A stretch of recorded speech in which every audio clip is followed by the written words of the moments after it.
kursda o'qib ketganlarning ichida bitta o'quv markazi bor edi. Juda ham zo'r rahbari, biznes egasi o'qigan kursimda. Uni boshida kelganida kursimga 3 tagina filiali bor edi. Abdulaziz juda ham ko'p o'qigan, o'z biznes kurslarida bitta muammosi aynan jamoaga tegishli bo'lgan muammolari bor edi. Kursda o'qib, polniy hamma instrumentlarga ega bo'lgandan keyin 1 yil ichida 11 ta filialga aylangan.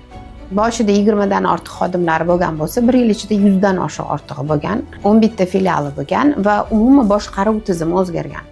Hattoki meni kurslarda xodimlar haqida qanchalar g'amxo'rlik qilish kerakligini tushuntirganimda, ular alohida xodimlar uchun kuxnya qilib ovqat pishiradigan odam ham tayyorlashganda. Sharoitlari, xodimlarni olish tartibi, ularning o'sishi, karyerasi, ya'ni ularning motivatsiya tizimi tubdan o'zgargan va u shu masshtablashtirish uchun, kengaytirish uchun biznesi juda oson bo'lgan, chunki hamma narsa tizimlashtirilgan. Agar siz ham biznesingizni ko'targan bo'lsangiz, lekin kengayishni maqsad qilib qo'ygan bo'lsangiz, tizimlashtirish va xodimlarni to'g'ri boshqarish bu juda ham zo'r yechim bo'lishi mumkin.